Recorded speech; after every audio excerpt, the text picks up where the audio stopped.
केवल आयु नष्ट होती है, आता जाता कुछ नहीं।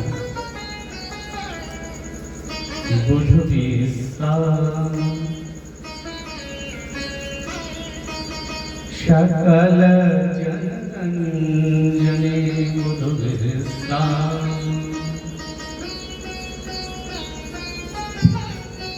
बुधु विस्तार सकल जनरंजनी बुधु विस्तार।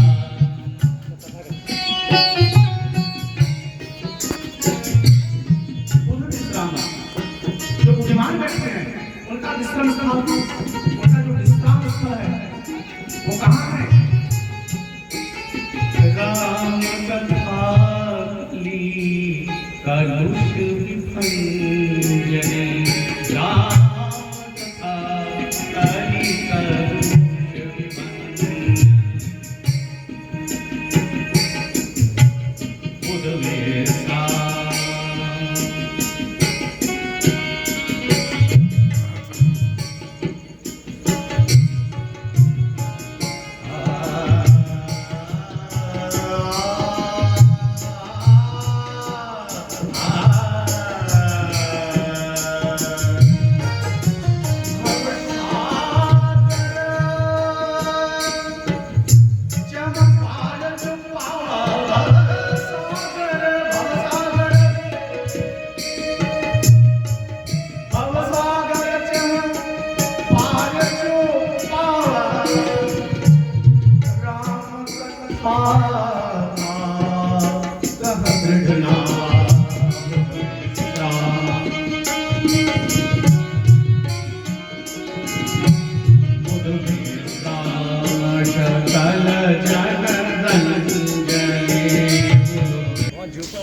हनुमान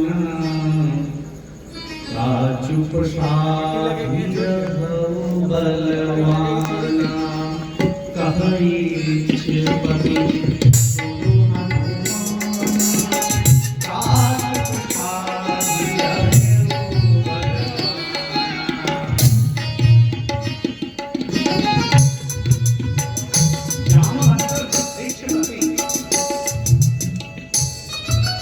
उठकर आए हनुमान जी के पास।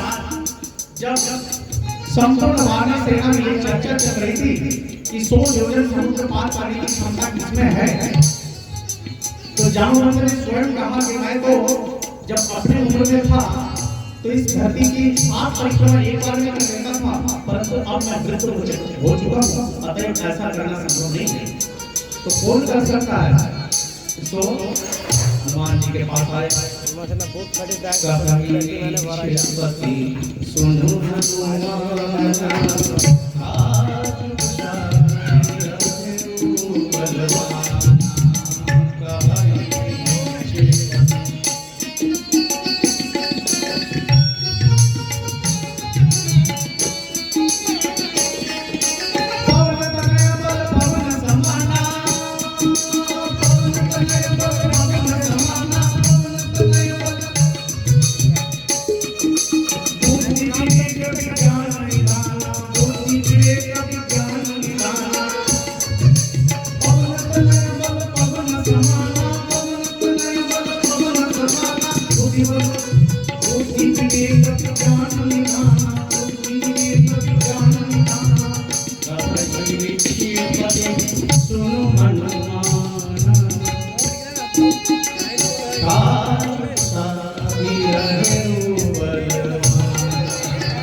हे भगवान, पवन के समान शक्तिशाली हनुमान, अरे अपने शक्ति को पहचानो। अब एक तुम ही हो जो इस समुद्र को पार करके सीता जी तक पहुंच सकते हो। और देखो, गिद्धराज जटायु का भाई संपाति ने अपने दूरदृष्टि से ये देख लिया था कि लंका में सीता जी बैठी है। केवल ये पुष्टि करके हमें पता करके आ जाना है कि सीता जी वास्तव में वहां बैठे हैं। तो हनुमान जी जैसे ये बात सुने तो शरीर से पर्वताकार हो गए, उठ खड़े हुए, बोले बताइए जामुन जी मैं क्या करूं। देखिए इस शरीर की 3 अवस्था है, कौन कौन सी?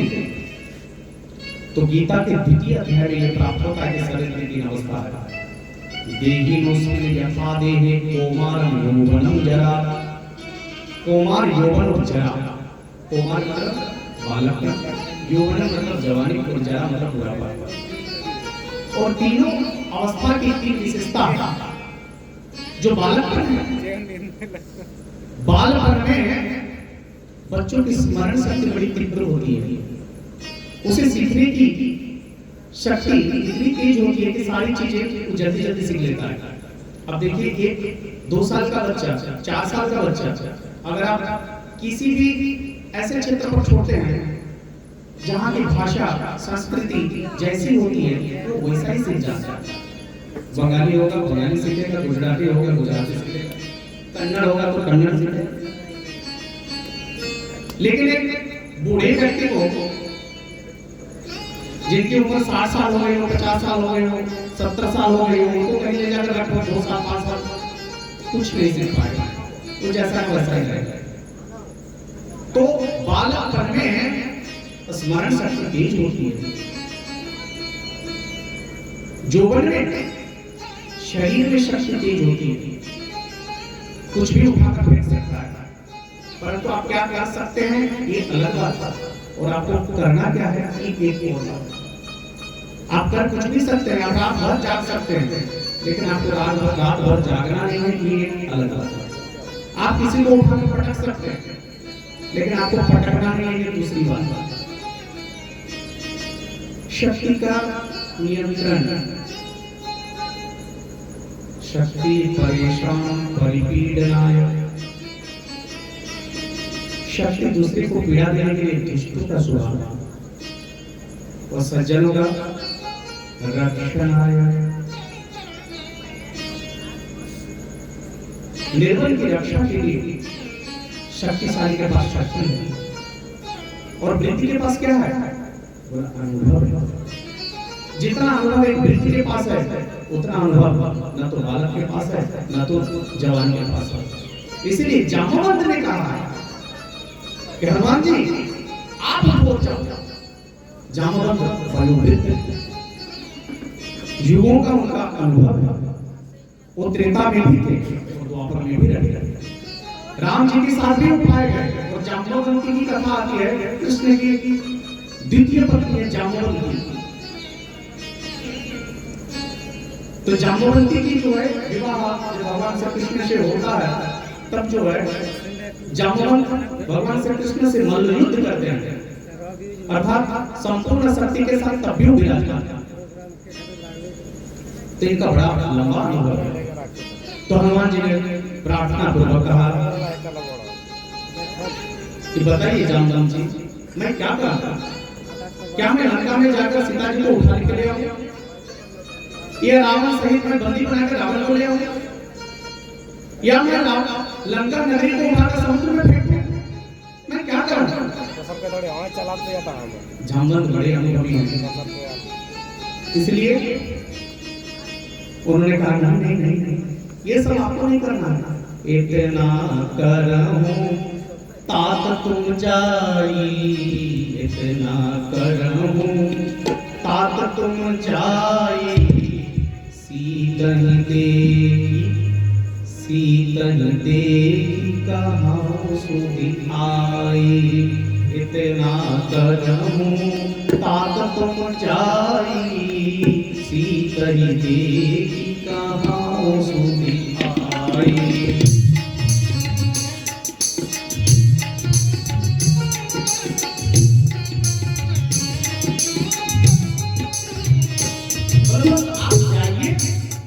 सीता जी का सुख भी लेकर आ जाएंगे और कुछ ज्यादा नहीं करना, जो करना वो हमने करना है। जामवंत के वचन सुहाए, सुनि हनुमंत हृदय भाए,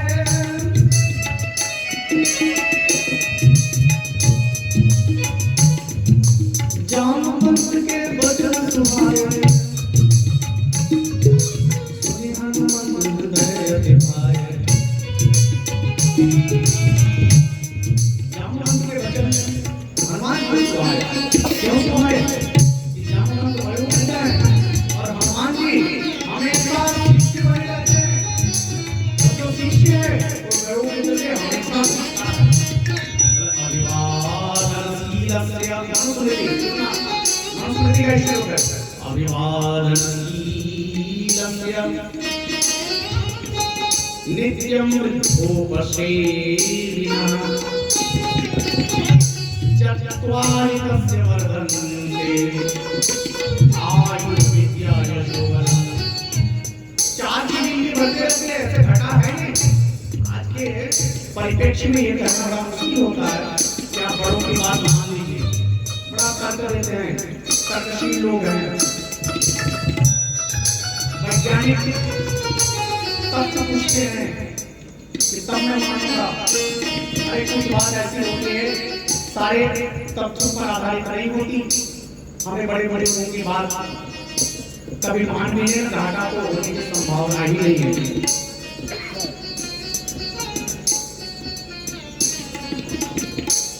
सो आज हनुमान जी जामुन की बात मानकर चलने के लिए तैयार हो गए तो अपने साथियों से सबसे विनम्रता पूर्वक निवेदन किया है तब लगी मोही परिचय तुम भाई सही को मूल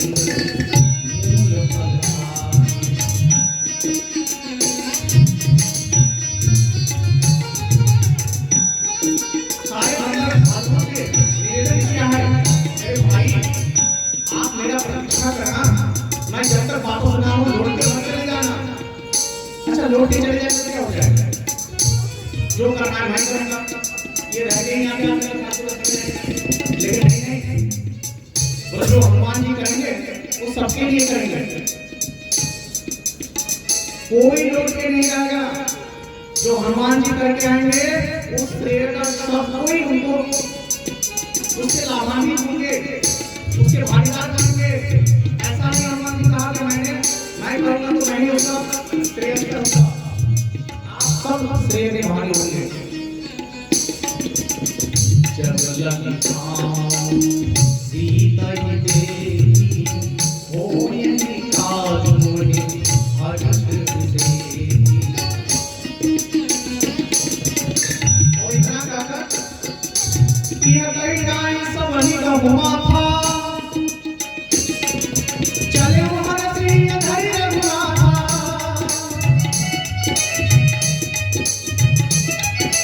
सिंधु तीर एक सुंदर सुंदर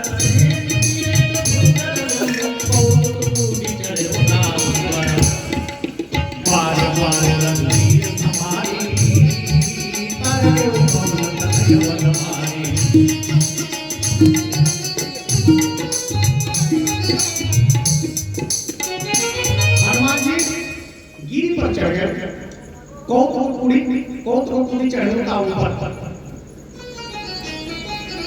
सिंधु तीर एक भूधर सुंदर, उस सिंधु समुद्र के तीर पर एक सुंदर भूधर है पर्वत, और उस पर्वत पर चढ़ के समुद्र नागने के लिए तैयार हो।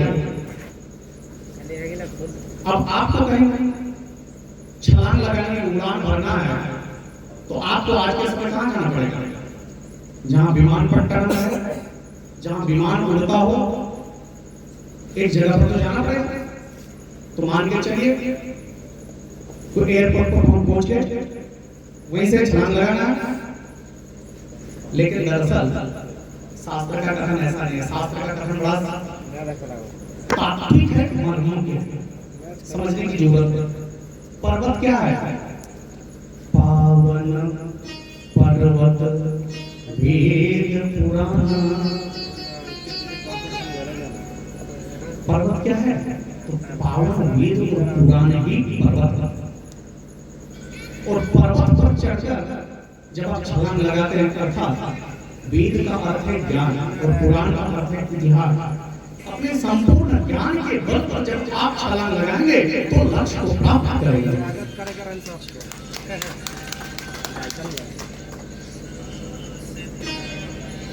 और वहां जाकर उन्होंने बार बार वीर संभाली और ज्ञान को प्राप्त करने के बाद, छलांग लगा लेने के बाद भी उन्होंने ये नहीं कहा कि चलो एक बार आप शक्तिशाली हो ही गए तो अब क्या करना, बार बार, क्योंकि आप जब तक ऊंचाई पर नहीं गए हैं तब तक एक बार भी भगवान का नाम लेंगे तो चलेगा, लेकिन जब आपकी स्थिति ऊंचाई पर हो, आप किसी पद प्रतिष्ठा पर हो, आप किसी ऊंची स्थिति पर हो, तो आपको बार बार नमन करना और भगवान को स्मरण करने की जरूरत है। अतः बार बार रघुवीर संभारी करके उपवन बलवारी।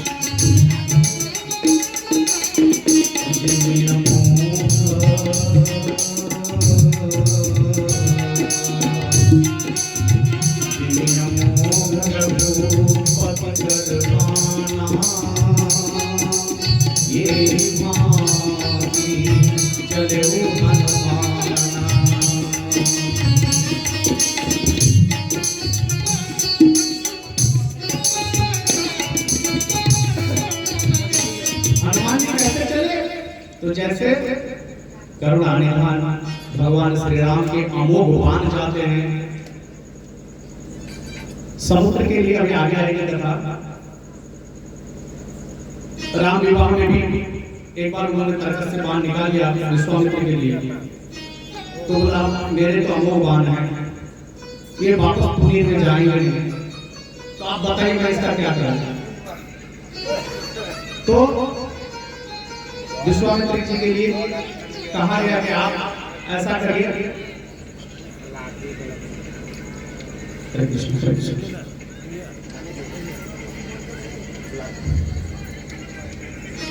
तो भगवान जो अमोघ बाण है कभी निष्फल नहीं होते, कभी निष्फल नहीं जाते। जिस प्रकार करुणा निधान के बाण कभी निष्फल नहीं जाते, हनुमान जी आज ऐसे चल पड़े हैं। जिन अमोघ रघुपति करवाना एहि माहि चलो हनुमाना।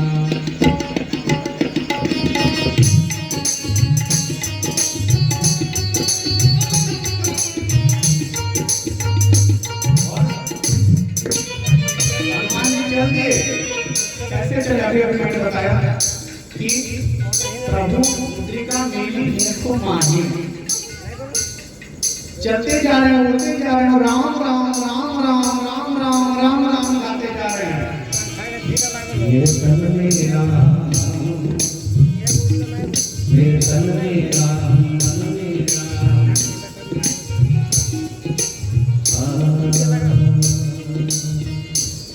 ये तन मेरा, मन मेरा,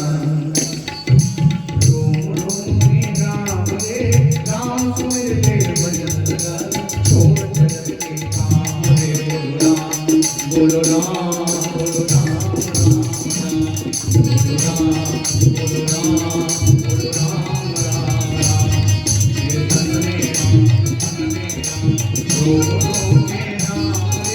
राम सुने ध्यान लगा ले, छोड़ जग के राम बोलो राम राम राम बोलो राम बोलो राम राम।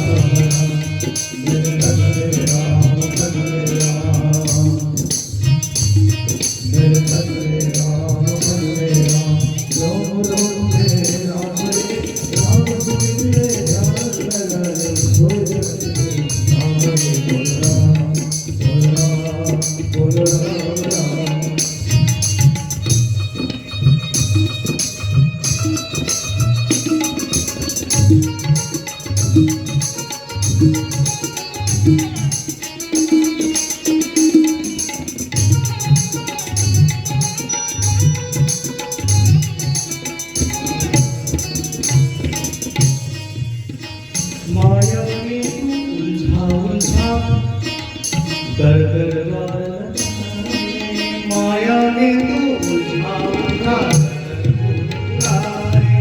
माया ने तू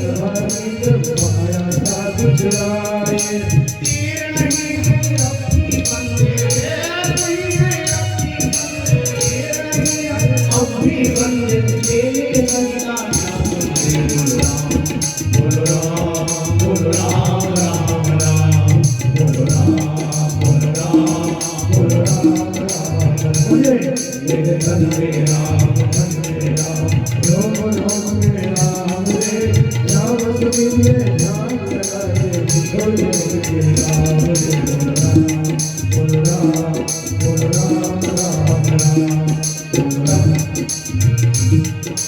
तन के भीतर पांच बुकेरे डाल रहे तेरा तन के भीतर पांच बुकेरे डाल रहे तेरा काम को मत मोहे तुझको ऐसा तेरा काम को मत मोहे तुझको ऐसा तेरा तन के भीतर पांच बुकेरे डाल रहे तेरा तन के भीतर पांच बुकेरे डाल रहे तेरा काम को मत मोहे तुझको ऐसा तेरा काम को मत मोहे तुझको ऐसा तेरा भूल गया तू नाम को भूल गया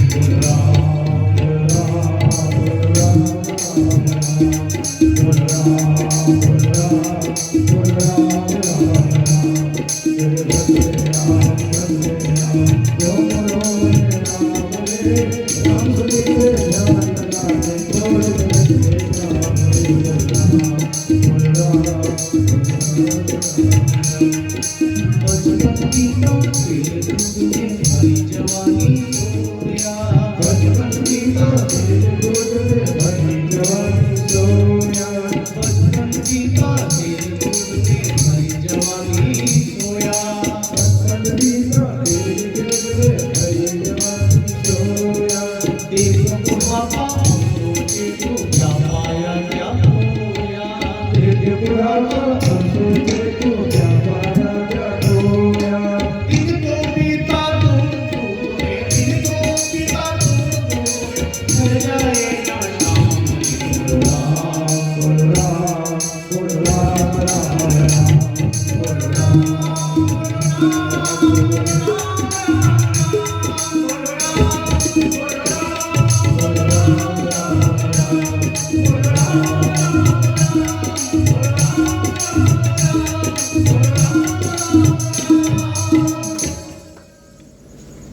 भगवान राम की जय घोष करते हुए हनुमान जी आज चले समुद्र गलांगे को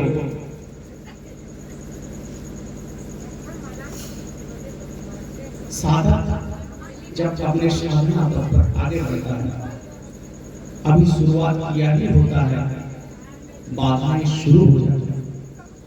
आप एक दिन ऐसा करो, भजन करने के लिए बैठो माला लेकर, जब करें देखो कितनी बाधाएं शुरू हो जाती हैं। तो साधक के साधना पथ में बाधा आना ही उसकी सफलता की पहली सीढ़ी है। बाधा अगर ना आए, अच्छा चलो बच्चे लोग वीडियो गेम खेलते हैं, आप भी कुछ खेल तो खेलते ही होंगे, अगर उसमें हारने की संभावना ना हो तो खेल का मतलब क्या रह जाएगा। तो साधक के साधना पथ में बाधाएं आती हैं, बाधाओं को कैसे परीक्षण निरीक्षण करता है और उसका समाधान कैसे लेता है, ये साधक का पहला कौशल है। सो आज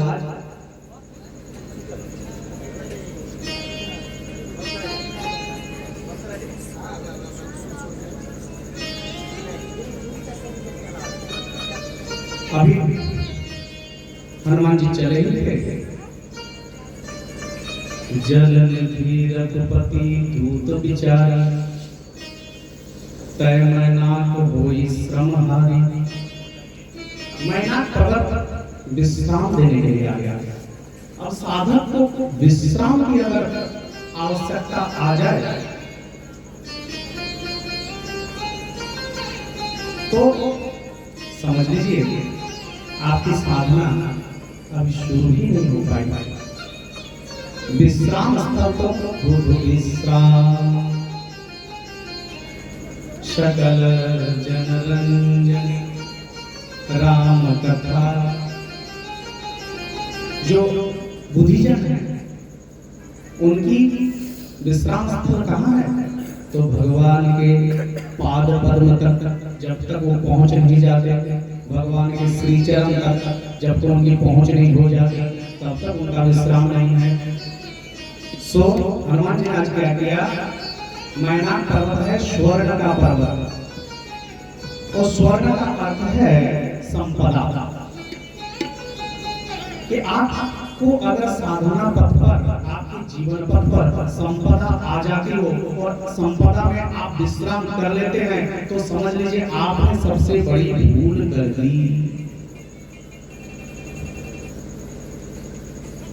तो आपको क्या करना चाहिए था, तो संपदा को स्पर्श तो जरूर कर लीजिए, क्योंकि संपदा के बिना जीवन आपदा है। जीवन में आपदा ही आपदा है, अगर संपद नहीं है तो आपत्ति है। इसलिए हनुमान ते ही परसाकर पुनि किन्न प्रणाम, और अंतिम निवेदन किया, राम काज किन्हे बिनु मोहि कहाँ विश्राम।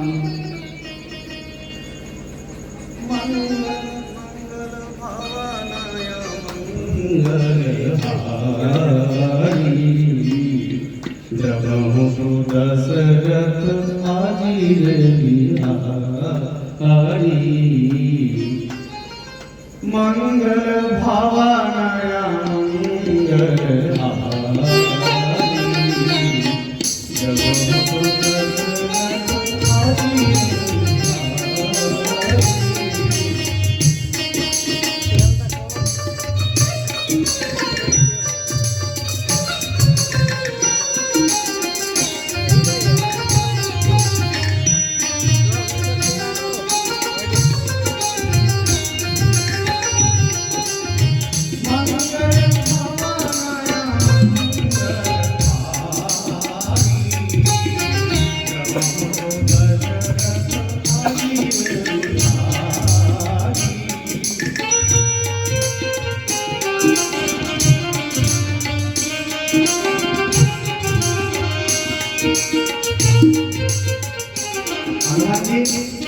मैनाक पर्वत को स्पर्श करके प्रणाम कर लिया, निवेदन किया कि मैं राम काज में चला हूँ, जब तक राम जी का काम नहीं कर लेता मुझ में विश्राम नहीं। पार की आ गई माता सुरसा, जात पवन सुत देवन देखा, जान कहूँ पद पूरी देखा।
नाग की माता सुरसा अब हनुमान जी के साधना पथ में बाधक बनकर आई है। और सुरसा कौन है? सुरसा का अर्थ है आपकी कीर्ति। व्यक्ति जब कोई चीज त्याग करता है तो उसकी कीर्ति बढ़ती है, और जब व्यक्ति समाज में कीर्तिमान होता है तो अपने यश में, अपनी कीर्ति में वो फंस जाता है। सो कीर्ति कैसी होती है? तो अगर उसने एक बड़ी दुकान बनाई है, उसकी कीर्ति प्राप्त हुई है, तो सोचता है दो दुकान क्यों न बन जाए, दो बढ़िया तो 4 क्यों न बन जाए। कोई गांव का मुखिया बन गया तो विधायक बनना, विधायक बन गया तो सांसद बनना, बढ़ते जाता है, बढ़ते जाता है, बढ़ते जाता है। सुरसा का मुख हनुमान जी को ग्रसन करने के लिए बढ़ रहा था।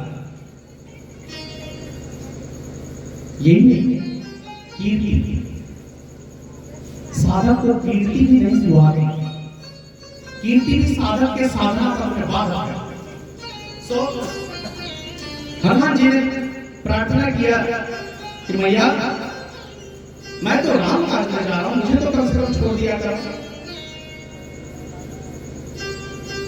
कि राम काज करे फिर मैं आऊं, सीता कही सुनी प्रभु सुनाऊं, और तब तक बदन बैठे हो आई, सत्य कहूं मैं जाने दे माई। अरे भैया मैं जब राम काज कर लूंगा ना, सीता जी का संदेशा मैं राम जी को सुना दूंगा, तो मैं विश्वास दिलाता हूं कि मैं फिर से वापस आ जाऊंगा। अच्छा, एक कौतुक के लिए, मनोरंजन के लिए एक बात करता हूं। अगर आपके सार्वजनिक जीवन में आप किसी रास्ते पर चल रहे हो और बाधा के स्वरूप में ट्रैफिक पुलिस ने आपको पकड़ लिया, गाड़ी का कागज नहीं है, बोलते भैया घर में छोड़िए, छोड़ता है क्या? मेरे नौजवान साथी, इसको उसको फोन लगाओ, किसी का कुछ करो, छोड़ता नहीं है। सुरसा ने आध्यात्मिक अर्थ को मैं बता दिया कि सुरसा को एक कीर्ति है, मुख बढ़ती चली जाती है। तो एक योजन का जो है सुरसा ने मुख बढ़ा लिया, बोला ऐसा नहीं होगा, मैं तो छोड़ ही नहीं सकती, जो आहार इस रास्ते पर आ जाए मेरे मुख में समाये बिना वो वहां जा ही नहीं सकता, चाहे तो जितना बड़ा हो। तो हनुमान ने अपना शरीर बढ़ाया, जो जन भरी तेरी बदनु बसाया, कभी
यही पर सफलता और विफलता है कि जब कीर्ति की प्रशंसा इतनी अधिक हो जाए कि योजन भर अब देखिए हनुमान जी को 100 योजन पार करना है और 100 योजन का मुख बन गया।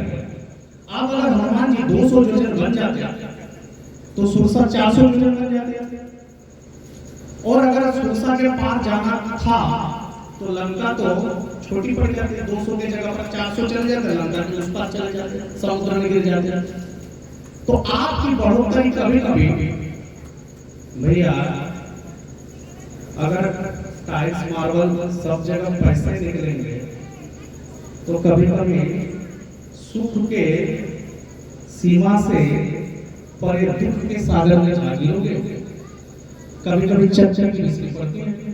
इसलिए अपने सीमा का एक आकलन होना चाहिए। जैसे ही सत जो जानते ही आनंद की नाम, 100 योजन जैसे ही हो गया, बोले नहीं इतने ही लक्ष्य है। अतिलघ रूप पवन सुत लेना, हनुमान जी तुरंत अतिलघ रूप हो गए कि भाई बहुत हो गया, अब मेरी प्रशंसा दुनिया में इतनी हो गई है, तो अब मैं क्या दुनिया के बाहर जाकर रहना शुरू करूंगा? क्या रहना तो नहीं है।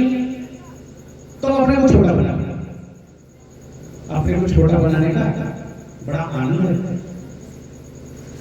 और सफलता ये जुड़ी हुई है।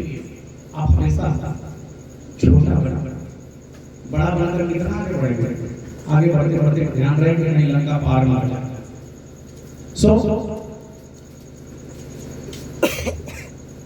बदल पैठी थोड़ी बाहर आवा, मांगा विदा ताही सिरुनावा।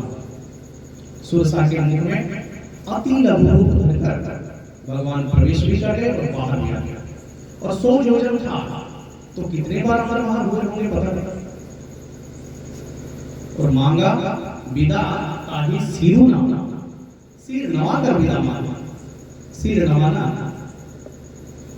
देखो सिर उठाना तो बड़ी बात है, सिर नवाना उससे बड़ी बात है। भागवत का एक प्रसंग है, वहां कहता है कि व्यक्ति का स्वभाव ऊंट से, वन शुकर से और ग्राम के कुकर से इनकी तुलना की गई। तो ऊंट से क्या है, और ऊंट हमेशा गर्दन ऊंचा करके चलता है, सोचता है उससे बड़ा कोई है ही नहीं। तो जो व्यक्ति अहंकार से अपना सर हमेशा ऊंचा करके चलता है, तो शास्त्रकार कहते हैं देखो देखो ऊंट जा रहा है। शुकर, ग्राम शुकर क्या है कि गांव में कहीं भी कि चढ़ो मकड़ो कुछ भी हो, शुकर का काम है खोदते रहना, खोदते रहना, खोदते रहना। वो अपना मुख, अपना दांत हमेशा खोदने में खपा देता है, पूरा जीवन खपा देता है। ऐसे कुछ लोग होते हैं हमेशा खोदते रहेंगे, कुछ मिल जाएगा, देने के लिए उनके पास है ही नहीं, हमेशा खोदते रहेंगे। तो ग्राम शुकर बड़े खुश होते हैं कि मेरी बिरादरी में। और ग्राम शुकर एक बार एक कुत्ता वृंदावन से हरिद्वार चला गंगा स्नान करने के लिए, गया में स्नान करके आ गया। तो अपने समाज के कुत्तों ने कहा कि भैया कैसे रही तीर्थ यात्रा?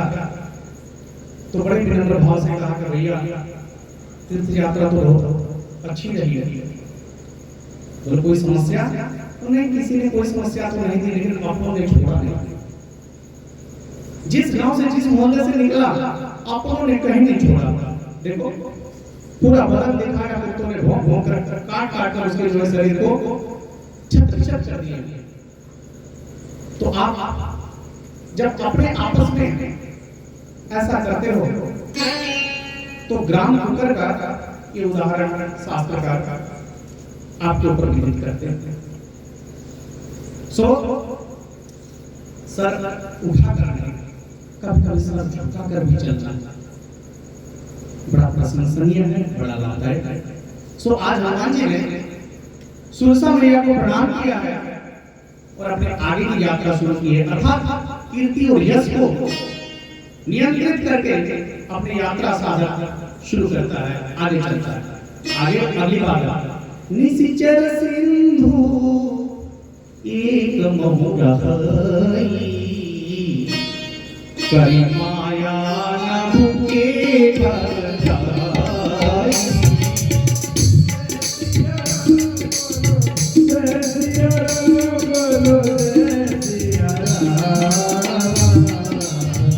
निशिचर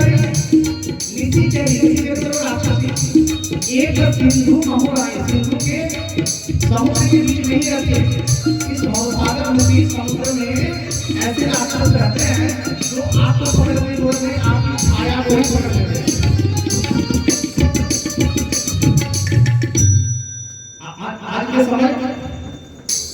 आज के समय आपके फोन पर आपको एक सूचना दी जाती है कि अगर आपको कोई झूठ बोल रहा हो कि मैं बैंक से बोल रहा हूँ, आपके पैसे दुगने हो जाएंगे, चौगुने हो जाएंगे, आप अगर प्रलोभन दे रहे हो आदि आदि, तो आप उससे ना फंसे, बल्कि साइबर क्राइम में जो उसकी सूचना संख्या है आपको सूचित है।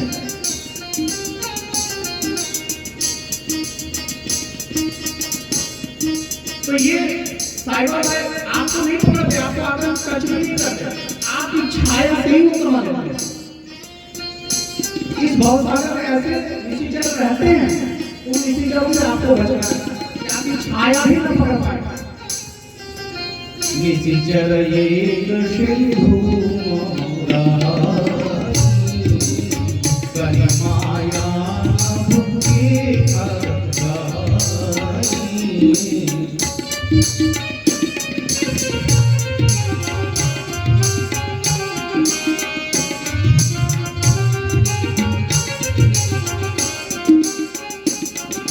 जीव जंतु जो जगन्नाथानी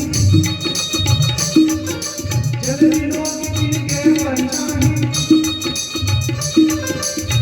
साई मारी माँ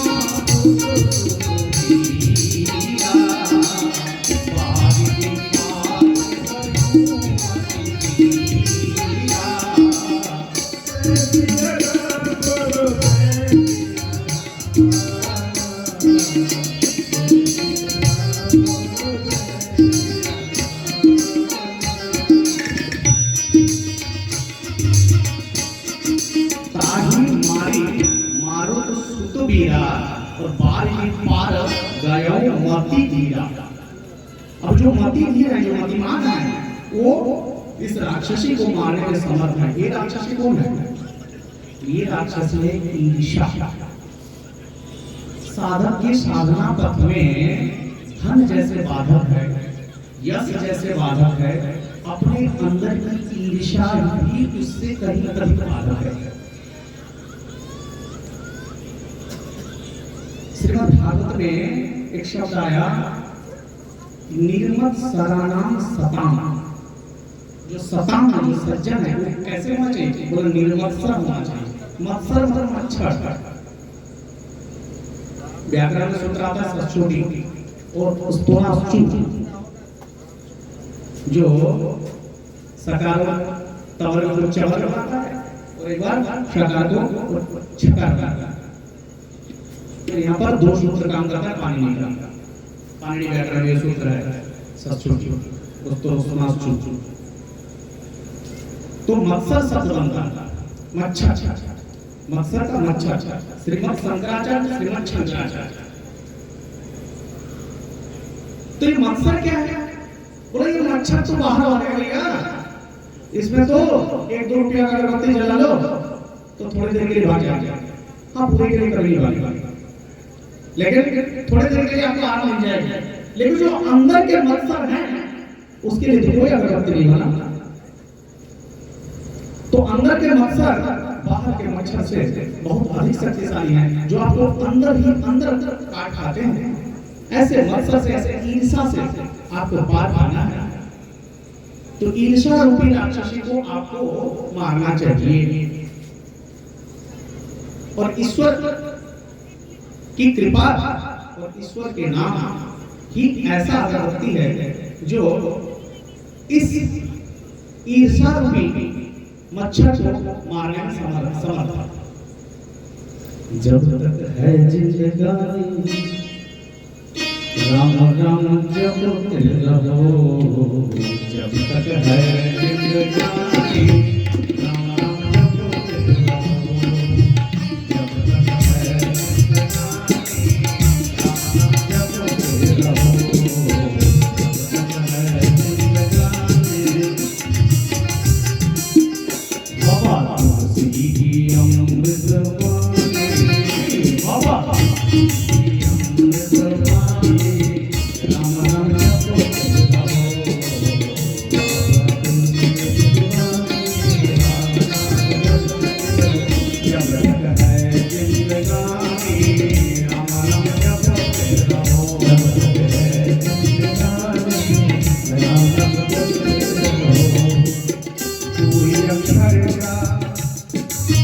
कोई अक्षर के मंत्र मनोहर, दो अक्षर के मंत्र मनोहर, कोई अक्षर के मंत्र मनोहर, कोई अक्षर के मंत्र मनोहर।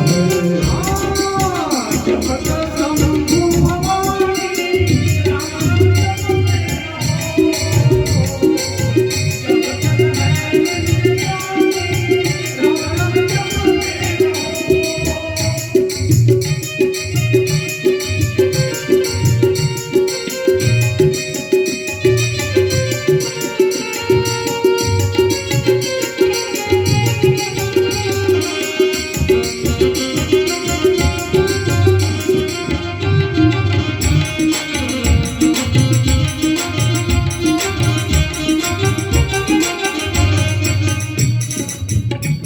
जपत मन मगन पवन सुत, नाम जपत मन मगन पवन सुत, नाम जपत मन मगन पवन सुत, नाम जपत मन मगन पवन सुत, नाम जपत मन पवन सुत, नाम जपत मन मगन पवन सुत।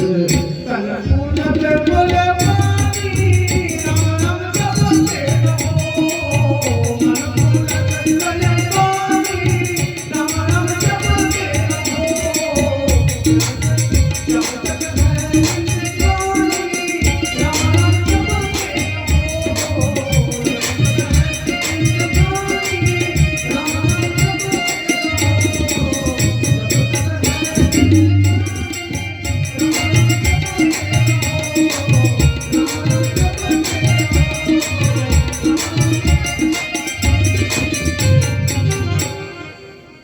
राम राम जपते जपते अपने ईर्ष्या द्वेष आदि मच्छरों को मारते हुए साधक अपने साधना पथ पर समुद्र भवसागर को पार करने में आगे बढ़ रहे हैं। भगवान भगवान ईर्ष्या को भी उन्होंने मार दिया, आगे चले।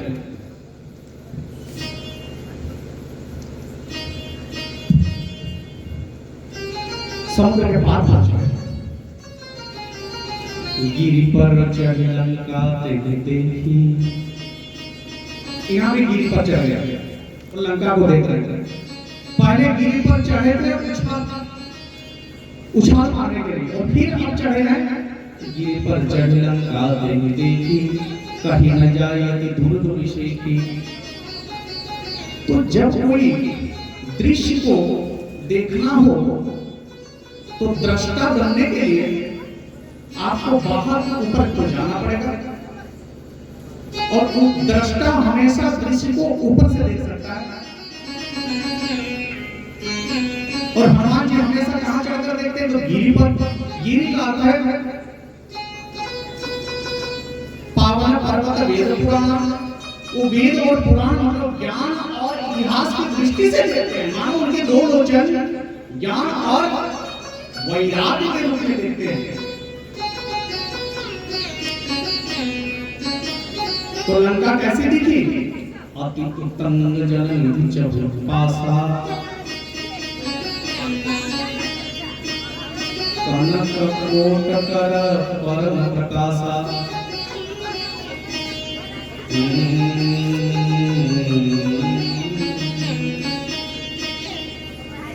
अति उत्तम, छोटे छोटे नहीं, उत्तंग तो ऊंचे ऊंचे हैं, उसमें भी अति उत्तंग। जलनिधि चहुपासा, कनक कोट, कोट पर्वत जो भवन है वो कैसे? तो कनक के हैं, कनक मतलब स्वर्ण के हैं। और परम प्रकाशा अत्यंत देदीप्यमान है, प्रकाशमय है। सो हनुमान जी ने गिरि पर चढ़ी लंका से देखी, लंका को देखकर उन्होंने वर्णन किया।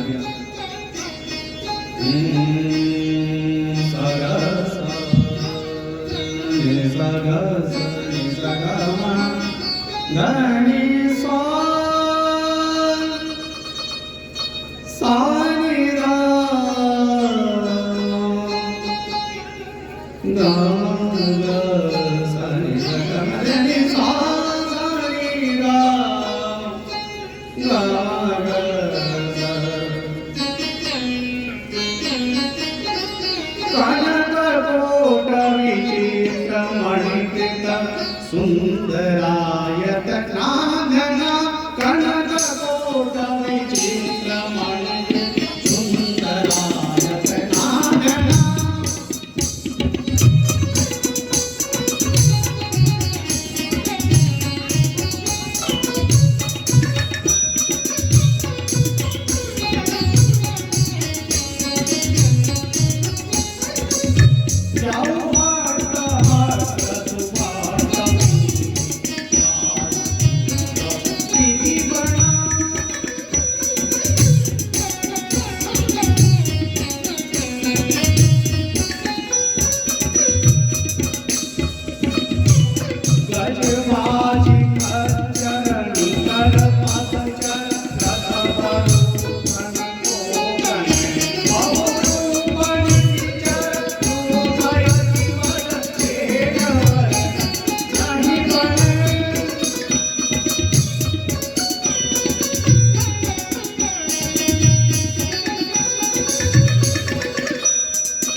यही लाग तुलसीदास इन्हीं की कथा कछुए में है कही।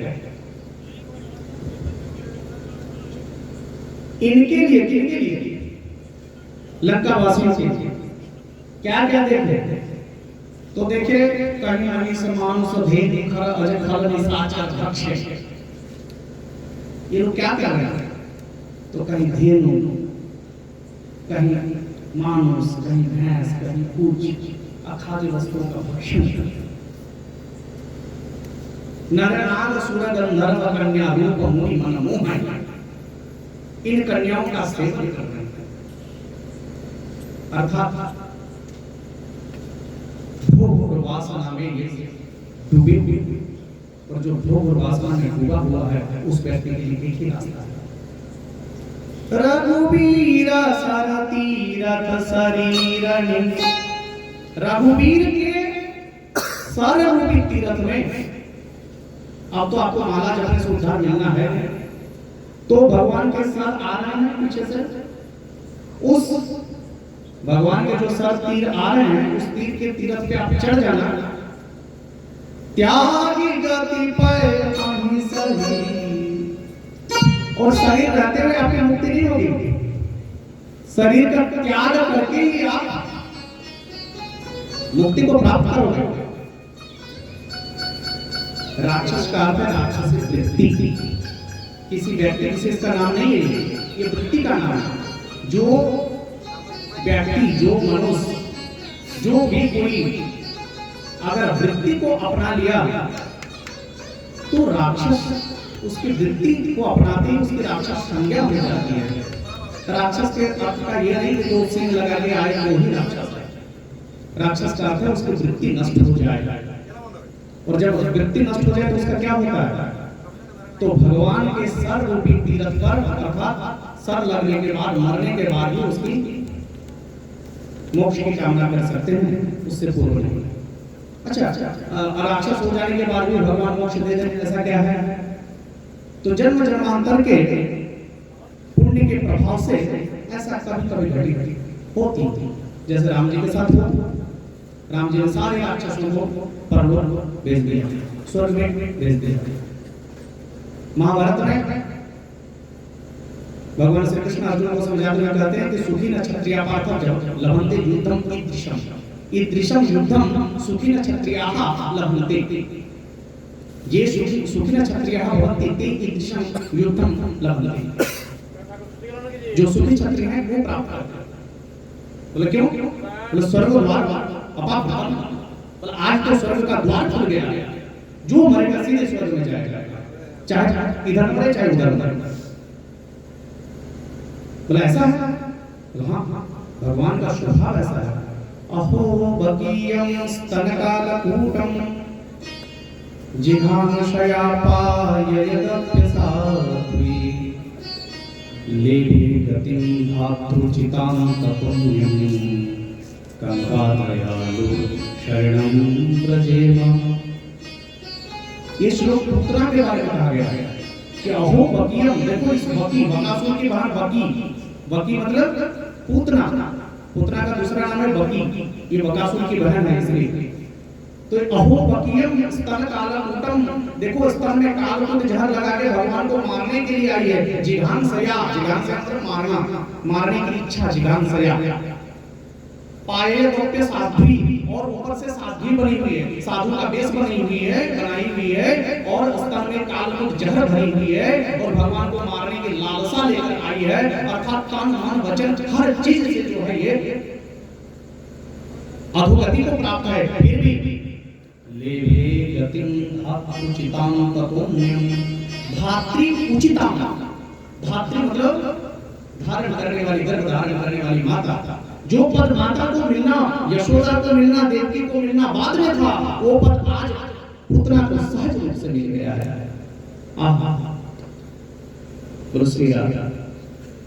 भगवान कैसा करुणामय स्वभाव। सुरभुवीर सरतीरथ शरीर त्यागी गति पर हाहि सही।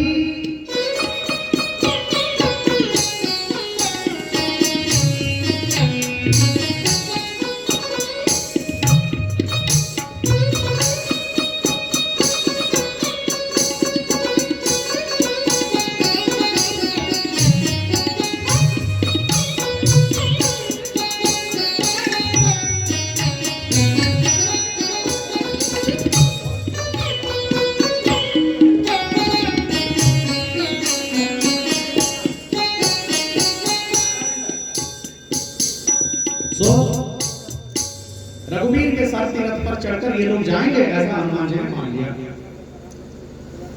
चलिए आगे हनुमान जी क्या किए, नगर में प्रवेश किए। पूरे रखवारे देखे बहु विचार, अति लघु रूप धरो निसी नगर करो पैसा। अति सूक्ष्म रूप पकड़कर, अति लघु रूप धारण करके मैं नगर का भ्रमण करूं, ऐसा उन्होंने विचार किया और आगे चले। आगे एक राक्षसी और है, नाम है लंकिनी। लंकिनी लंका की रक्षा करने वाली राक्षसी लंकिनी। नाम लंकिनी एक निसी चली, सो कह चले सी मोही निंदनी। जाने ने मर मूसक मोरा मोरा, आहार जहां लग चोरा। और मुठिका एक महाकपिहानी, रुधिरवनत धरणी धनवानी। हनुमान जी ने एक मुट्ठी कस के मारा और गोविंदाय नमो नमः। रुधिर बमत, रुधिर का बमन होने लगा। और जैसे रुधिर का बमन हो गया भैया सदबुद्धि चल गई। बोले नाथ मम पुण्य बहुता देखो राम नयन कर दूता, कि मेरे तो पुण्य जाग गए कि कम से कम इस नयन से भगवान के दूत का तो दर्शन हुआ, राम जी का नहीं हुआ तो नहीं हुआ, राम जी का दूत का ही बहुत है। और इतने से उसकी मुक्ति मिल गई और ससरे स्वर्ग को चली गई। अर्थ क्या है? रुधिर का बमन हो जाना। कथा कहीं कहीं आगे सट जाती है तो बोलना पड़ता है। भीष्म पितामह के पास, ये महाभारत में है, पद्म पुराण में है, भागवत महापुराण में है, कई जगह ये कथा है। तो महाभारत में भीष्म पितामह जब सैया पर लेटे थे, सरसैया पर, तो युधिष्ठिर उपदेश के लिए गए थे कि कुछ उपदेश आप करिए, आप अपने पूरे जीवन का अनुभव हमें बताइए। और भगवान उसमें सभी पांडवों को लेकर द्रौपदी आदि के साथ उपस्थित हुए थे स्वयं। भगवान को तो उद्देश्य था कि 56 दिन से पितामह सरसैया पर लेटे हुए हैं, आज उनका उत्तरायण हो चुका है, अब वो शरीर छोड़ेंगे इसलिए दर्शन देने के लिए आ गया। और युधिष्ठिर आए हैं कि पितामह चले जाएंगे तो ढेर सारा अनुभव उनके साथ चला जाएगा, सो अनुभव ले लिया जाए। और पांडव आए हैं कि पितामह चले जाएंगे तो कम से कम दर्शन ही हो जाएगा। सो भीष्म पितामह द्रौपदी युधिष्ठिर को उपदेश करते करते एक बार कहा गया कि पाप करना एक पाप है, लेकिन पाप को देखना उससे महापाप। और ये जैसे भीष्म पितामह ने कहा, द्रौपदी को थोड़ा सा हंसी आ गई, सो घूंघट ढक के पीछे होकर हंसा, कि उनको लगा कि पितामह आज आप ऐसी बातें कर रहे हैं कि पाप करना पाप है, दुशासन क्या पाप कर रहा था और पाप देखना अगर उससे अति पाप है तो आप क्या कर रहे थे? आप बताइए ना जरा। उपदेश करना बड़ा आसान है। सैया पर लेटे लेटे भीष्म पितामह ने भांप लिया कि कोई कुलीन स्त्री छुप कर भी नहीं हंसती, वो छुप कर रोती भी नहीं और छुप कर हंसती भी नहीं। अगर छुप कर रोती है तो घर की मर्यादा के लिए रो रही है, वो खुद प्रयास कर रही है, और अगर हंसती है तो मर्यादा को बचाने के लिए हंस रही है। सो द्रौपदी को पितामह समीप बुलाया और आदर करते हुए उन्होंने ये कहा कि पुत्री तुम्हारे मैं जो मुस्कान है इसका अर्थ मैं समझ गया। उस समय जो मैं था भीष्म, दुर्योधन के पालित अन्न से सिंचित पोषित रक्त से वो भीष्म था, और आज अर्जुन के बाणों ने वो सारे रक्त बहा दिए। सो आज उस रक्त से निर्मुक्त भीष्म। सो कल की बात कुछ और थी, वो गंदे रक्त की गंदी भाषा थी, और आज शुद्ध रक्त है, शुद्ध भाषा। यहाँ भी रुधिर बमत धरनी धन मानी, रुधिर का बमन करने लगी, धरती पर ढनना के गिरी, और तुरंत बुद्धि में सात्विकता आ गई। आपका रक्त किस प्रकार के भोजन से बन रहा है, हमेशा आपको याद रखना चाहिए कि आपका रक्त कहीं अभक्ष्य भोजन से तो नहीं बन रहा, आपका रक्त कहीं न ग्रहण करने योग्य धन से तो पोषित नहीं है, आपके रक्त में किसी पाप का अंश तो न समाहित हो गया, किसी पापी का धन तो न आ गया। अगर ऐसा होता है तो आपकी बुद्धि पर, आपके विचार पर इसका प्रभाव पड़ता है। सो आज लंकिनी का उद्धार हो गया। हनुमान जी आगे चले, आगे चलकर संपूर्ण मंदिर मंदिर प्रतिकरी शोधा देखे जहां जहां अगणित योद्धा। लंका का भ्रमण करते करते दशानन के भवन तक जा पहुंचे। दशानन के भवन में भी कहूं ना दिखी वैदेही, वहां भी वैदेही नहीं दिखी। मंदिर में होना दिखी वैदेही, किसी मंदिर में वैदेही नहीं दिखी। अच्छा, राक्षसों के महल को मंदिर कहना ये कहां तक उपयुक्त है? तो बोले रहने वाले राक्षस हो सकते हैं, देखने वाले का तो मंदिर ही है। हमारा घर हमेशा मंदिर ही होगा। ये अलग बात है कि रहने वाले हम कैसे हैं। हम अगर राक्षस हैं तो वो अब पता नहीं मंदिर का उल्टा क्या हो सकता है। हे भगवान, और स्मशान बना दे, और अगर रहने वाले देवता हो जाए तो वो मंदिर बन जाए। तो हनुमान जी क्या देख रहे हैं कि जो रावण रहता है वो मंदिर, बोला नहीं नहीं, हनुमान जी को हर मंदिर में लगता है कि सीता जी होगी, इसीलिए वो कि भक्ति निवास करती है, इसीलिए उसको मंदिर छोड़कर कहां नहीं जा सकता। पता नहीं किस मंदिर में भगवती मिल जाए, इसलिए मंदिर सो मंदिर मंदिर प्रति करे सोधा, जे देखे जहां जहां अगणित योद्धा, सब जगह देखे, लेकिन मंदिर में मोहन दिखी बैठे, कहीं बैठे ही नहीं दिखी। भोर हो गया, भोर भोर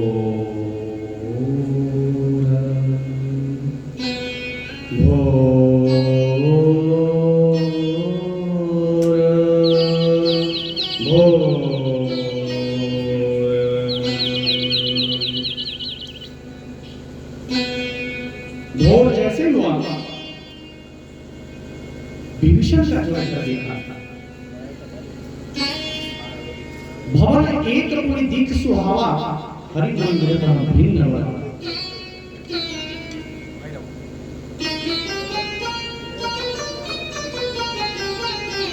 तो जैसे ही विभीषण का घर दिखा, हनुमान जी बड़े सोच में पड़ गए, बोले लंका निश्चर निकर निवासा, लंका निश्चर निकर निवासा, यहाँ तहाँ सज्जन करवासा, मन मोह करत तरह कपियारा, साई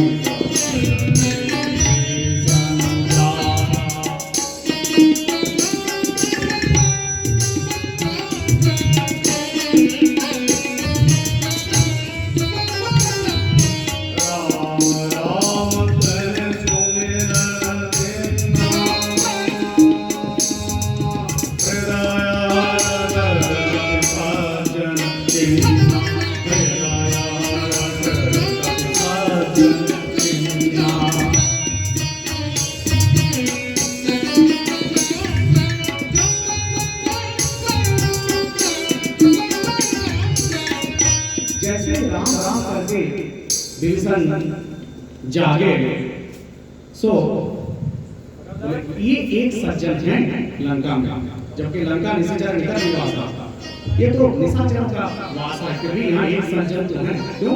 क्योंकि राम का उच्चारण करने वाला कोई व्यक्ति असज्जन नहीं हो सकता। तो सज्जन के संग अगर लग जाए तो क्या हो सकता है? उन्होंने सारे काम सज्जन से बन सकते हैं, और से बने या न बने सज्जन से जरूर बन जाएगा। शंकर के संग लागे तेरी अच्छी बनेगी, संतन के संग लागे तेरी अच्छी बनेगी,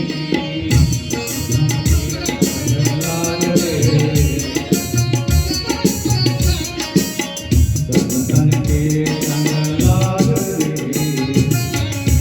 तेरी अच्छी बनेगी,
तुझे हम करेंगे, दादा से तुझे हम करेंगे। मिट जाए उनके साथ में, तेरी अच्छी बनेगी, अच्छी बनेगी।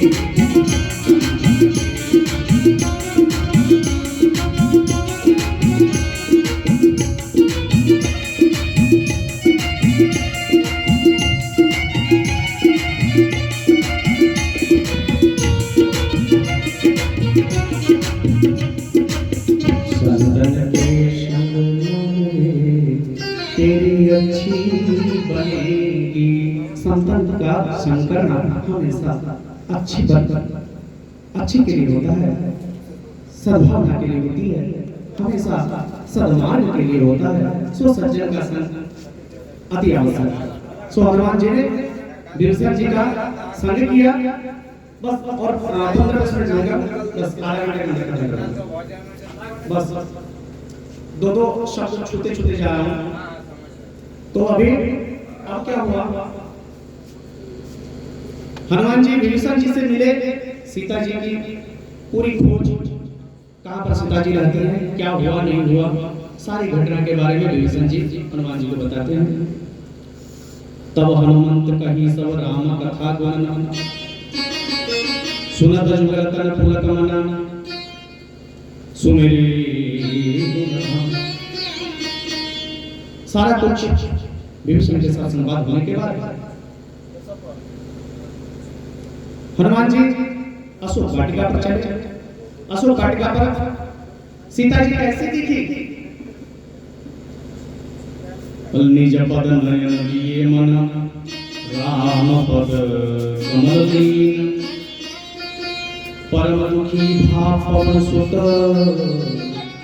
देखी जानती दीन। सो सीता जी की अवस्था, राम जी के चरणों में अपना मन लगाकर अविरल अश्रुपात करते हुए भगवती सीता का दिन और रात व्यतीत हो रहा था। ऐसे सीता जी को हनुमान जी ने दर्शन किया। संधि सामा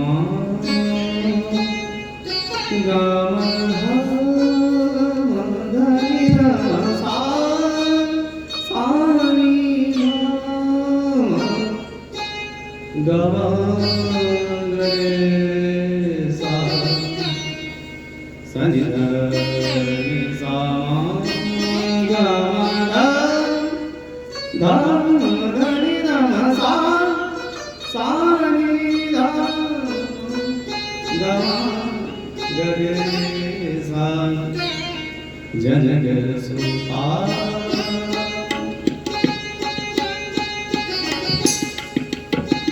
जनक सुता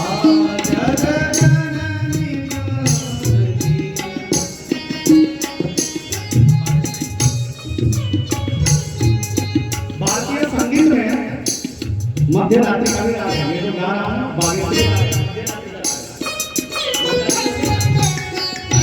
मध्य रात्रि का राग है।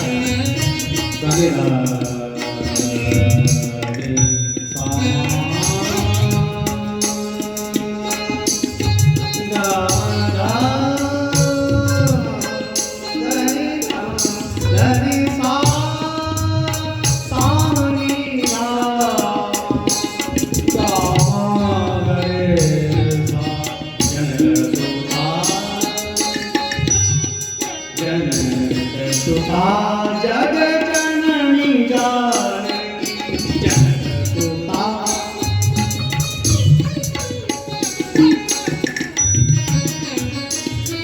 अतिशय प्रिय रघुनाथ अतिशय प्रिय करुणा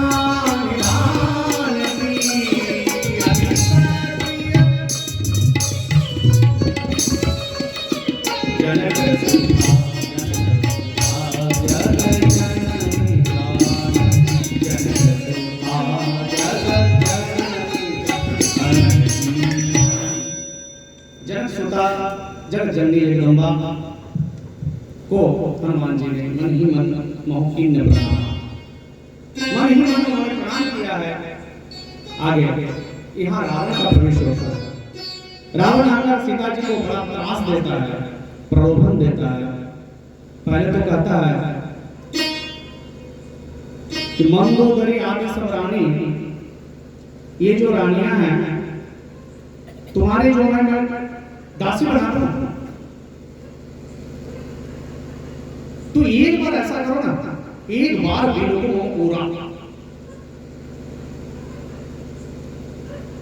एक बार तुम केवल मेरी तरफ देख लो। और देखो, देखने का अर्थ केवल देखना नहीं, देखने का अर्थ है समर्पण। तो एक बार तुम समर्पित हो जाओ मेरे ऊपर, फिर मैं तो दुनिया लुटा दूंगा तुम्हारे लिए। सीता जी कहती अरे सट दुष्ट,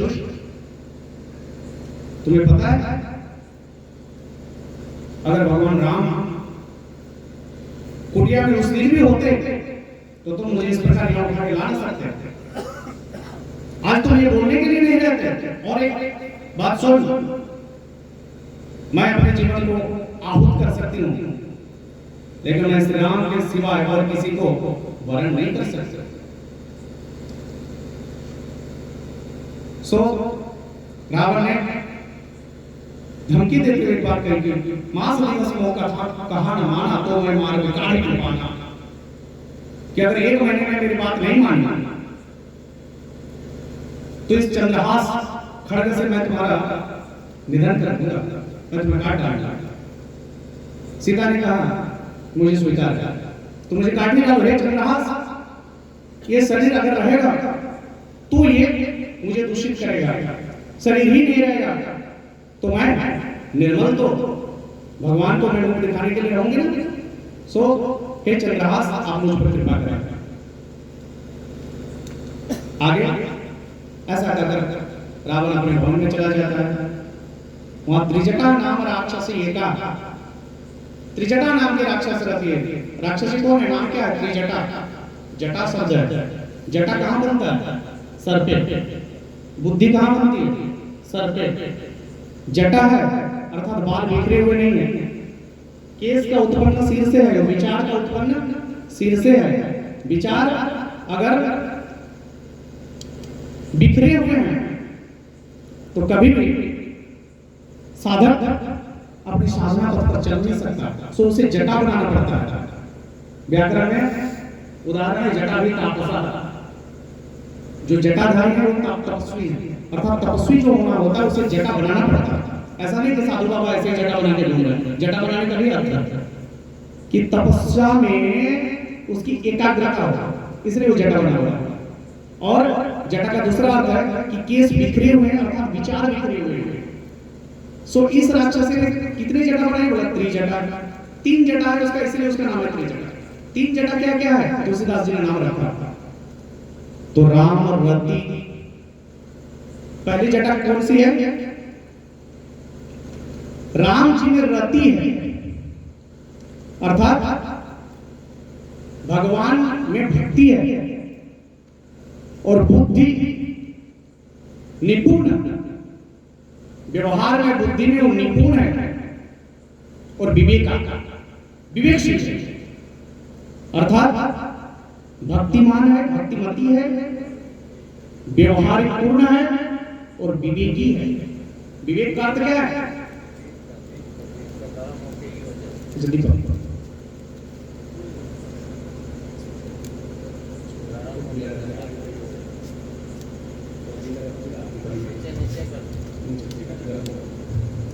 सो 3 जटा है, भक्ति, ज्ञान और वैराग्य, त्रिजटा। अच्छा, त्रिजटा ने क्या कहा कि मैंने एक सपना देखा, सपने बाण लंका जा रही जात दान से ना मारी। बोले सपना क्या होता है, बोले सपना 2 प्रकार के होते हैं। एक सपना व्यक्ति नींद में देखता है और एक सपना वो नहीं जो नींद में देखा जाता है। सपना वो है जिसे सोने ही ना, वो सपना। और जो नींद में सपना देखा जाता है वो सपना स्त्रीलिंग है, मतलब माया सूचक है। माया में व्यक्ति भ्रमण कर रहा है, वो सपना नींद वाली है। और जागृत वाली सपना क्या है, तो उसका उद्देश्य है। अब दोनों का मैं हिंदी वाक्य प्रयोग करके दिखाता हूं कि मैंने नींद में एक सपना देखी और एक मेरा सपना है मेरा बड़ा घर।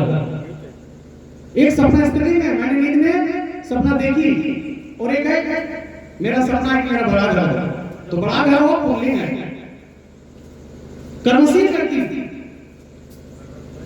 कर्म को अग्रसरित करता, कर्मशील बनाता है एक सपना, और एक सपना मुंह में डालता है।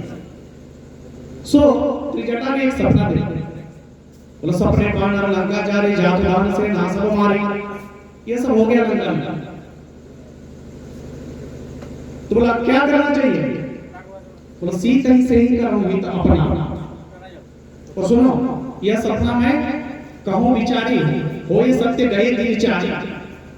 यह सपना में ऐसा विचार कर बोल रही हूं कि 2-4 दिन में ये सत्य हो जाएगा।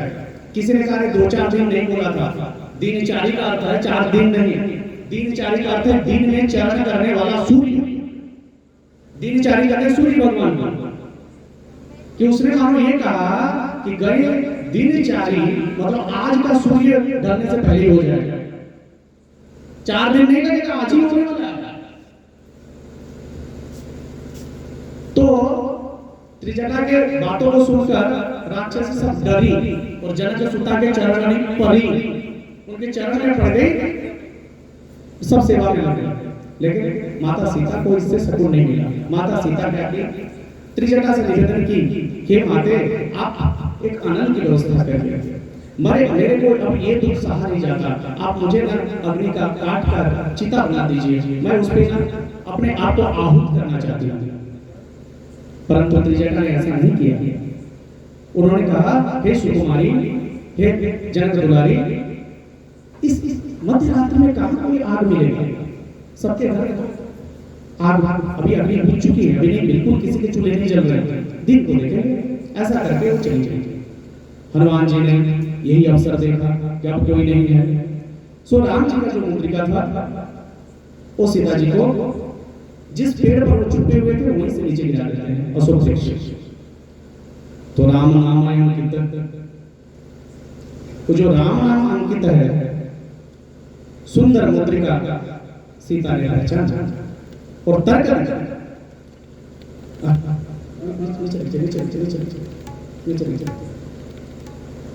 जीती को सकैया जय रघुराई, जीती को सकैया जय रघुराई, माया के अति रति नहीं जाई, माया के अति रति नहीं जाई।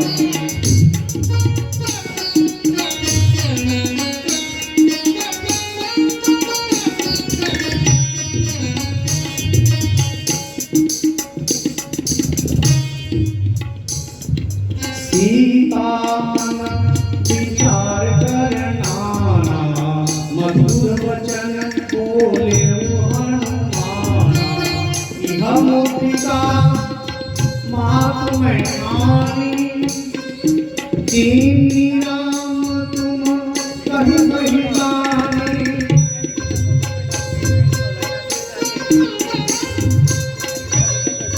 कवि के वचन सुनी उपजा मन विश्वास, जाना मन सम बजरी हा, कृपा सिंधु करता मंगल भवन मंगल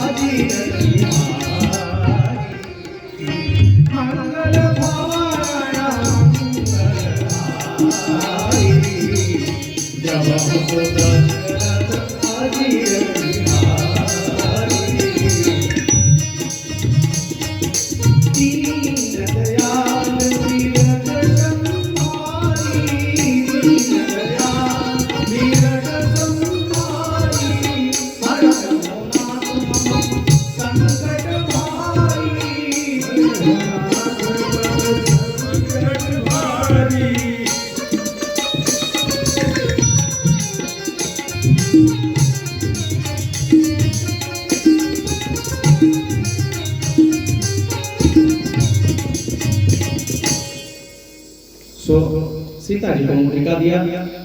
सीता जी से संवाद हुआ। संवाद लंबा है, संक्षेप में जाना पड़ेगा। सीता जी के संवाद के बाद हनुमान जी ने एक कौतुक किया, कहा सुनहु मातु वही अतिशय भूखा, लागे देखी सुंदर फल रूखा। सो हे माता, बच्चे का क्या होता है, स्वभाव में होता है कि माँ को देखकर भूख लग जाती है। सो अभी अभी लाडले प्यारे बेटे बने हैं, सो बोले थोड़ा सा माता जी का प्रसाद नहीं जाए। सो माता जी का आज्ञा लेकर असुर वाटिका के फल खाने लगे। रक्षकों को मार भगाया। इसी क्रम में रावण को सूचना मिली, अक्षय कुमार को भेजा। हनुमान जी ने एक दो पेड़ उठाकर दे मारा। अक्षय कुमार का गोविंदाय नमः। तो चला इंद्रजित अति नित जोधा, चला इंद्रजित अति नित जोधा, बंधु निधन सुनि उपजा जोधा, बंधु निधन सुनि उपजा जोधा। चला इंद्रजित अति नित जोधा, चला इंद्रजित अति नित जोधा, बंधु निधन सुनि उपजा जोधा।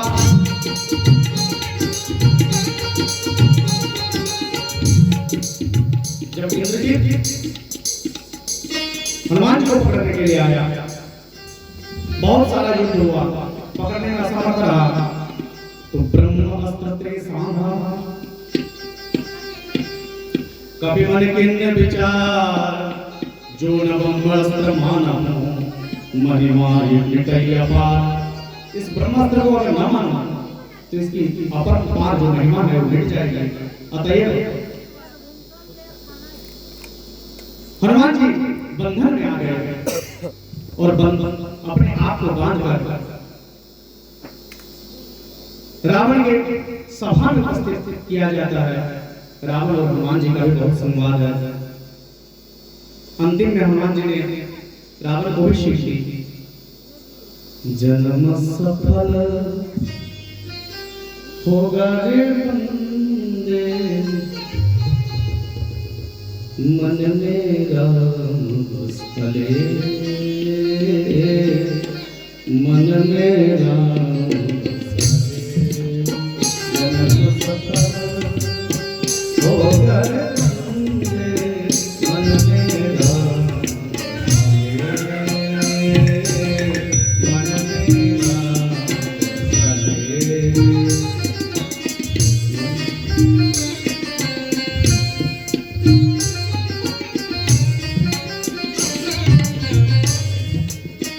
राम नाम का मोती को मोती माला बसाले,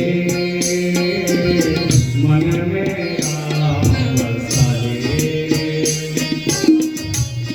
गुरु राम गुरु राम गुरु राम गुरु राम गुरु राम गुरु राम।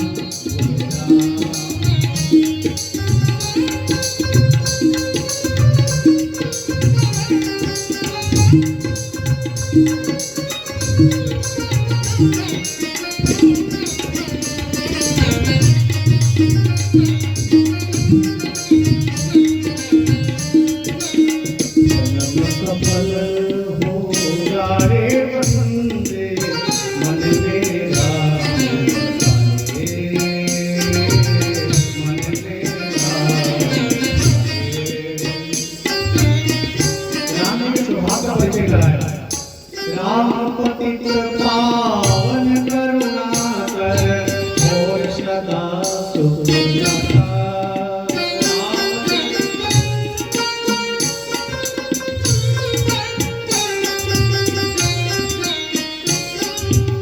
राम पतित पावन करुणाकर और सदा सुखदाता। चरण सुहावन अति मन भावन, राम के प्रीत लगे, मन में राम बसाले।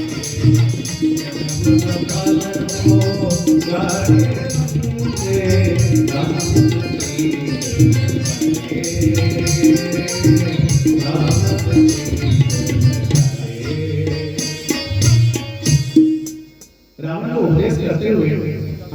कहा,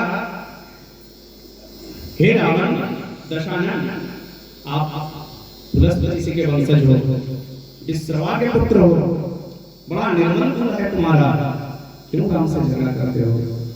राम अविनाशी परब्रह्म है, उनके तो नाम जपने से तुम्हारे कुल का उद्धार हो सकता है, तुम्हारी कीर्ति बढ़ सकती है, और तुम कहाँ वासना में लगे हो?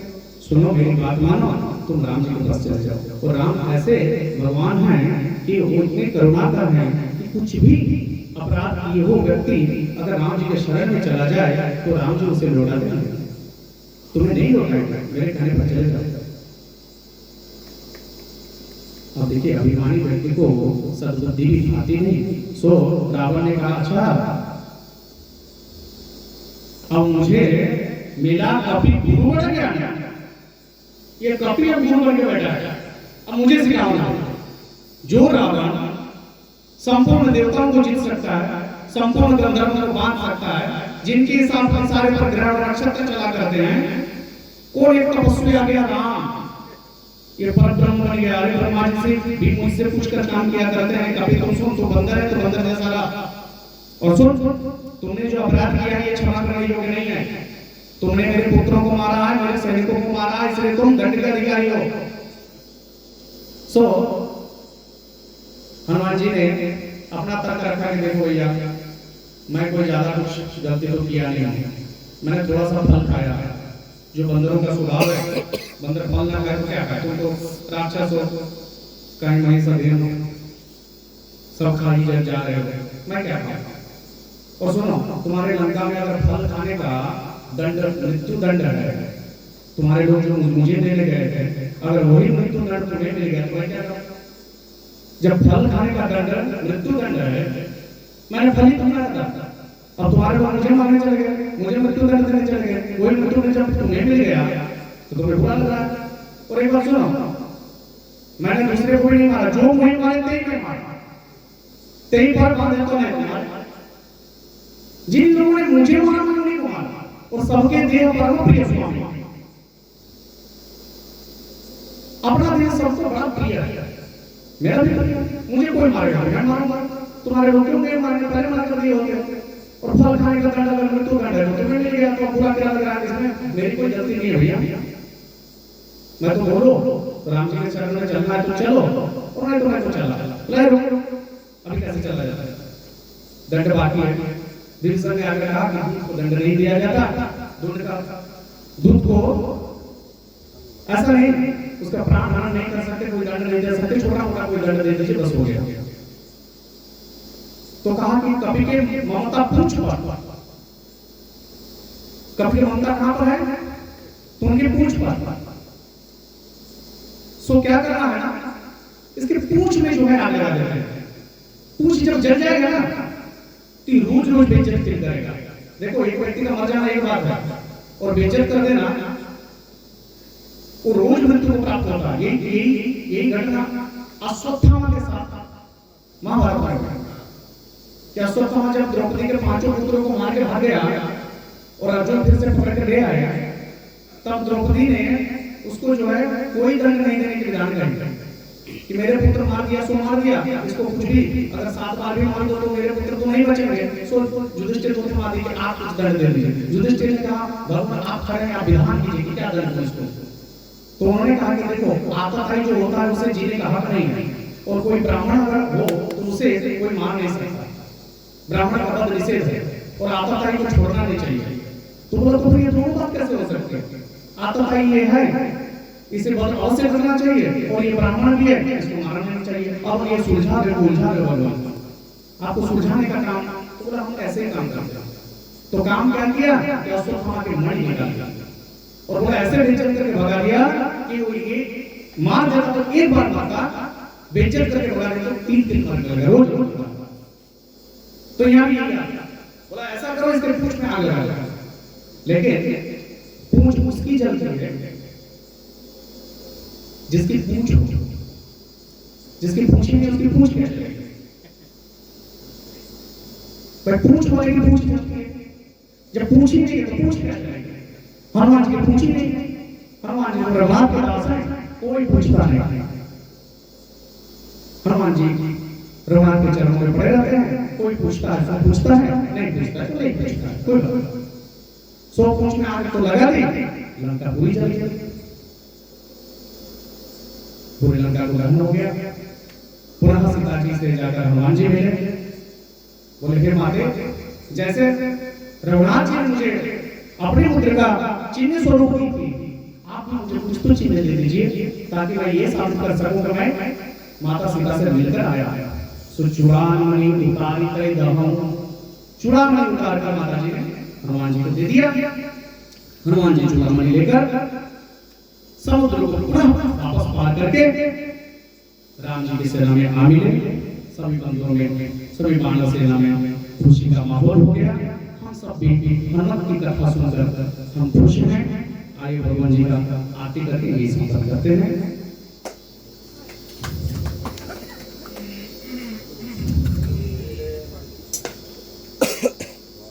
सखी आरती उतारो रघुनंदन दुल्हारे, सखी आरती उतारो रघुनंदन दुल्हारे, रघुनंदन दुल्हारे देहु दरबार दुल्हारे, रघुनंदन दुल्हारे देहु दरबार दुल्हारे,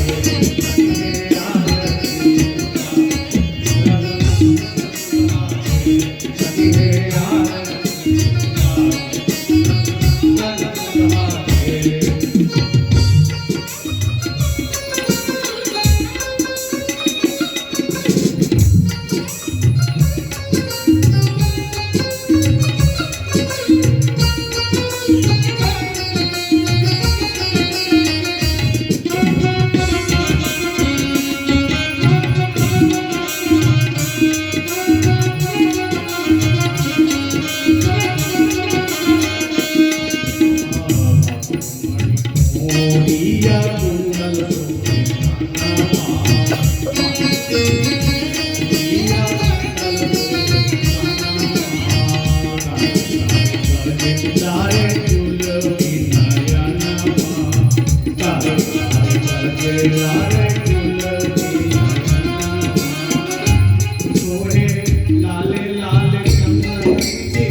उपस्थित श्रोताओं को कथा सुनाया है। अगर आपको कथा अच्छी लगी हो तो इस पर मेरे गुरुजनों का आशीर्वाद है, और कदाचित मैंने कोई प्रमाद आदि किया हो तो मेरी भूल है। मैं सीताराम भगवान के चरणों में सब कुछ समर्पण करता हूँ। तथा विश्राम।